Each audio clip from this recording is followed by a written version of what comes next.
Oke, Shalom. Untuk kelas 7 bagaimana ujiannya? Apakah bisa? Nah, jadi mohon maaf ya, saya tidak memberikan kisi-kisi karena kebanyakan apa yang keluar itu adalah hasil yang sudah saya jelaskan di dalam pembelajaran seperti ini ya. Jadi juga kebanyakan adalah soal-soal yang bersifat dengan nalar ya. Jadi kamu harus menjelaskan bagaimana tentang kehidupan dan lain sebagainya. Nah, di kesempatan kali ini kita akan belajar kembali tentang kerendahan hati di dalam tema 11 ya. Jadi masih ada 4 tema yang akan kamu lewati di kelas ini ya. Jadi di kelas 7 masih ada 4 tema. Kita akan belajar tentang kerendahan hati setelah kita belajar tentang hati nurani.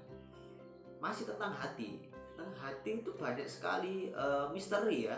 Jadi hati itu membentuk setiap orang. Literatur Alkitab 1 Petrus 5 ayat 5 menyatakan merendahkan diri terhadap sesama. Nah, merendahkan diri terhadap sesama itu adalah wujud kasih kita kepada sesama. Nah, seperti apa sih cara kita merendahkan diri? Apakah harus kita mendek-mendek atau ke bawah-bawah itu saat ada orang? Bukan seperti itu. Apakah merendahkan diri itu sama dengan kita merendahkan derajat kita? Apakah seperti itu? Bukan. Kita akan belajar tentang merendahkan diri. Ya, memahami kata merendahkan. Merendah bukan berarti rendah diri ya. Kalau rendah diri ya pasti ya kualitas diri kamu rendah seperti itu. Tapi merendahkan diri itu beda. Nah, tujuan merendah bukan karena memiliki ambisi pribadi, bukan karena egois kita, bukan karena kita memiliki resolusi untuk menguasai dunia semacam itu, bukan. Tapi karena merendahkan diri itu karena kita memiliki kewajiban, yaitu kasih. Kasih itu adalah wujudnya dari merendahkan diri. Namun merendah adalah sikap diri sebagai wujud kasih kepada sesama, menjaga hubungan baik dan memiliki moral positif. Nah, jadi merendahkan diri ini adalah sikap yang positif terhadap sesama. Ya, contohnya apa saja sih merendahkan diri, nanti kita akan pelajari ya. Nah, contoh merendahkan diri, contohnya kita harus meneladani sosok Kristus yang merendahkan dirinya untuk menyelamatkan manusia, untuk hal yang baik. Karena sesosok pribadi Tuhan yang maha tinggi, maha besar mau merendahkan dirinya menjadi sesosok hamba sebagai manusia untuk mengambil kembali apa yang miliknya. Karena kita sudah jatuh dalam dosa, kita jauh dari Tuhan, jadi Tuhan itu mau merendahkan diri. Jadi hanya Tuhan yang bisa melakukan itu. Dia lahir di kandang domba, dicaci, dimaki, tidak diterima, bahkan disalibkan. Itu adalah sebuah hal yang rendah. Jadi Tuhan mau merendahkan diri itu karena Dia mau melakukan hal yang terbaik untuk kita, anak-anaknya. Nah, rendah hati adalah atau humility berasal dari kata humus, yaitu tanah bumi. Secara tersirat kita harus melihat dan sadar diri bahwa kita adalah manusia terbuat dari debu tanah. Nah, kita adalah manusia dari debu tanah ya. Kita lihat di Kejadian bahwa Tuhan itu membuat kita dari debu tanah dan mengembuskan nafas kehidupan terhadap kita. Nah, jadi kita ingat bahwa kita adalah berasal dari debu dan tanah. Debu tanah itu bagaimana sih? Ya di bawah, diinjak-injak. Nah, maka dari itu kita harus sadar diri. Kita tidak baik untuk meninggikan diri kita, tapi kita harus merendahkan diri. Karena kita ada debu tanah, diinjak-injak loh. Nah, jadi tidak pantas. Kita harus sadar ya. Walaupun nanti umpama kita memiliki jabatan tinggi, memiliki kepunyaan yang sangat besar, nah jadi kita tidaklah boleh untuk meninggikan diri, sombong dan sebagainya. Kita diajarkan Tuhan untuk merendahkan diri. Contohnya Tuhan aja yang maha tinggi, sosok pencipta alam semesta mau merendahkan dirinya kok. Apalagi kita yang hanya terbuat dari debu dan tanah. Ya. kita harus sadar diri gitu. Nah, rendah hati adalah wujud dari suara hati berdasarkan Roh Kudus. Nah, kemarin kita belajar tentang hati nurani. Nah, di sini rendah hati adalah wujud dari hati nurani yang dipenuhi oleh Roh Kudus. Jadi rendah hati itu beda dengan rendah diri. Kita rendah hati bukan berarti kita tidak memiliki kualitas diri yang baik. Namun rendah hati adalah perwujudan dari hati nurani yang support. Hati nurani yang disupport oleh Roh Kudus. Jadi jika kita dipenuhi oleh Roh Kudus, jadi kita tidak ada alasan untuk sombong. Kita harus merendahkan diri. Kita harus baik terhadap orang lain. Meskipun kita punya segalanya, umpama seperti itu, tidaklah baik untuk kita menyombongkan diri. Sehingga kita dapat melaksanakan kasih melalui rendah hati. Nah, rendah hati. Jadi kalau umpama kita mempunyai banyak sekali harta, kita dapat rendah hati. Jadi kita tidak melihat orang lain yang mungkin, mungkin miskin, kita tidak merendahkan mereka, tapi kita malah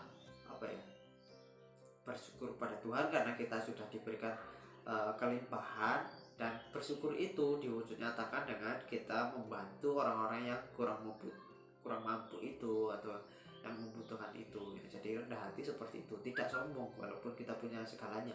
Contohnya juga kalau umpama kamu sekolah, kamu mendapatkan prestasi yang baik, jadi kamu tidak merendahkan, tidak menganggap remeh teman-temanmu yang mungkin rankingnya jelek atau prestasinya jelek seperti itu. Nah, kita melihat tentang rendah hati. Rendah hati, kalau melihat gambar ini, kamu pasti tahu ya, ini adalah tradisi orang Jawa ya. Maaf ya untuk yang tidak Jawa, orang Jawa yang mungkin kamu memiliki budaya lain, atau orang-orang yang bukan Jawa juga memiliki budaya lain untuk rendah hati. Jadi di sini kita melihat contoh orang Jawa ya.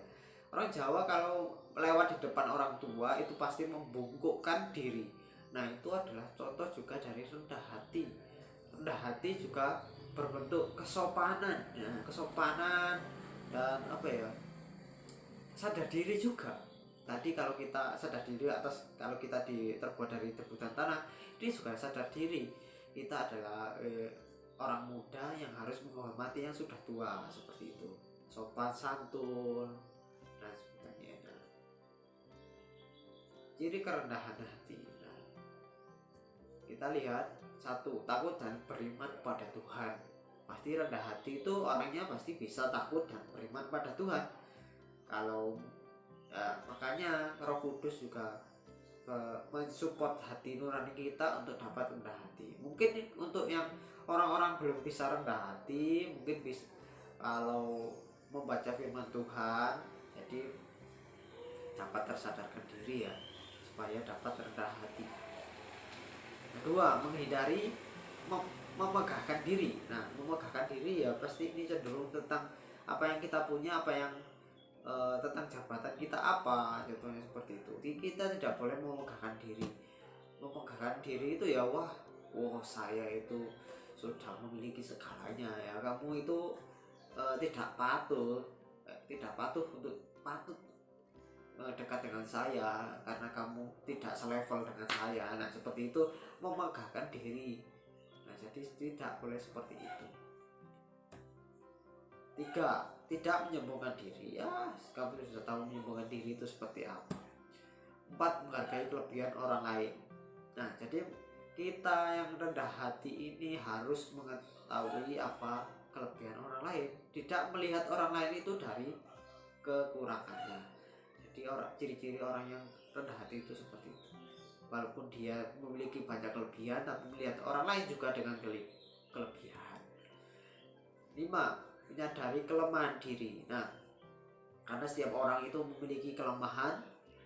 Setiap manusia itu walaupun diciptakan sempurna kan, tapi tetap memiliki kekurangan. Kalau manusia benar-benar sempurna itu ya Tuhan. Nah, jadi Tuhan Yesus. Jadi kita adalah manusia yang sempurna tapi kurang. Sempurna tapi kurang. Ya, bisa tahu sendiri sih sempurna tapi kurang itu seperti apa, karena kesempurnaan yang mutlak itu milik Tuhan. Jadi kita harus menyadari kelemahan diri ya, walaupun kita memiliki banyak potensi, tapi kita sadar bahwa wah saya itu tidak bisa ini, tidak bisa itu. Jadi kita membutuhkan orang lain. Jadi tidak egois gitu ya. Kita masih membutuhkan orang lain, kita bisa masih berhubungan sosial dengan orang lain. Ya, nah, menghargai talenta yang diberikan Tuhan dan memakainya untuk menolong. Nah, talenta yang diberikan oleh Tuhan ini ya sudah patut untuk kita gunakan untuk menolong sesama. Contohnya apa saja sih? Nah, mungkin kita bisa bermain gitar, kita bisa menyanyi. Nah, itu bisa kita salurkan untuk menolong orang lain untuk dapat memuliakan nama Tuhan itu dengan apa ya? Dengan tulus hati. Nah, contohnya di worship, di puji-pujian seperti itu bisa. Banyak sekali talenta yang dapat bermanfaat bagi orang. 7. Bersedia menolong dengan tulus tanpa pamrih. Nah, menolong itu jangan pamrih. Kalau tidak dengan pamrih itu maaf ya. Jadi bersedia menolong itu dengan tulus. Jadi gak boleh pamrih gitu ya. Jadi meskipun kita menolong itu ya jangan meminta imbalan. Jadi jangan bisa-bisanya meminta imbalan. Oh kamu sudah saya tolong, kamu harus menolong saya nanti ya. Jangan seperti itu. Tapi umpama orang yang kita tolong dengan memaksa untuk membalas budi kita ya jangan ditolak seperti itu ya. Meskipun dunia ini penuh dengan pamrih, tapi jangan seperti itu ya. Oke, sudah begitu saja pelajaran hari ini. Tugasnya hanya 2 ya. Seperti ini silahkan dikerjakan ya. Tuhan Yesus memberkati. Kalau ada kendala silahkan dikonfirmasikan kepada saya lewat WA. Terima kasih Tuhan Yesus.